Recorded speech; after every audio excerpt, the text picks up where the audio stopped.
So this week has been a creative hell for me.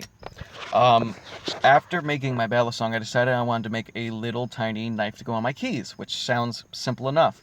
I looked at other people's designs and decided I wanted to do my own thing, and I made the blade for my own little one, and I hated it. Hated the look of it, hated everything about it, so I scrapped that idea, went back, drew up just a little tiny pocket knife to sit on my keys, made all the pieces, and I cut one piece too small, which meant everything has to be remade.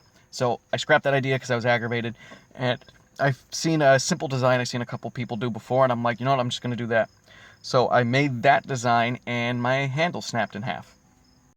So I decided to scrap that handle and make it out of maple, which is pretty durable, strong stuff.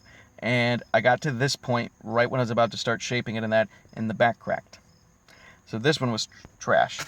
So then I made it out of aluminum again, and I just hate how it looks. So I'm giving up on the little keychain knife for now, and I'm going to be playing around with this now. So this is a file, as you guys will obviously see through the steps of me doing this, and I thought this file was like cute and just small, so I decided I wanted to make just kind of like a pen knife with this pretty much. So how I got here is I tempered it, then I cut it, my shape, did my rough grind, heat treated it, and that's the black you'll see on it. It goes from this shiny color to black, and then just kept working from there. So now we are on to the handles, but I'm going to show you quick the clips of me getting to this point.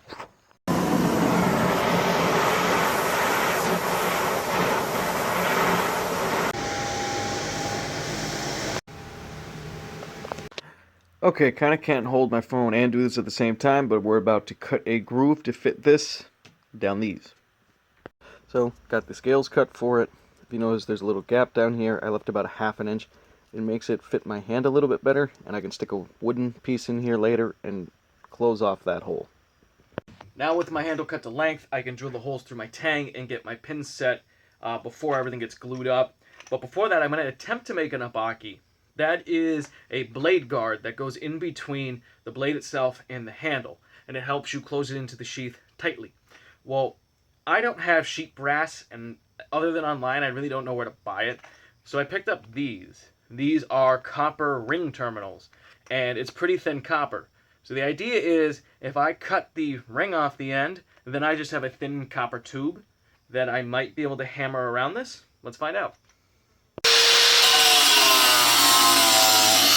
So I wish I got the next size up, but it was something that was very, very hard to judge if it would fit.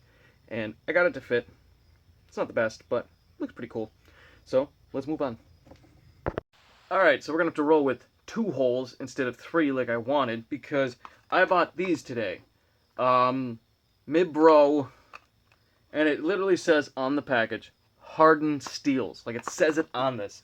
Now, even though I didn't quench my tang, apparently it did get hard, which sucks. But I ended up snapping a drill bit going through this.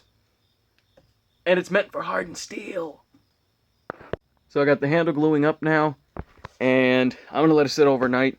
It should only take like 10 minutes to dry, but my wife's going to kill me if I work all night, so I'll see you guys tomorrow. So I got the rough sanding done on my 80 grit belt sander. I have the end gluing up so I can shave that down in. Now it's time for some hand sanding, sharpening the blade, and then tomorrow night the sheath should be dry.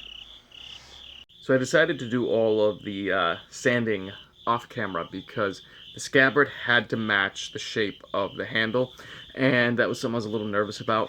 But now we are on to putting on linseed oil, and this thing's going to change colors, and it's going to be beautiful.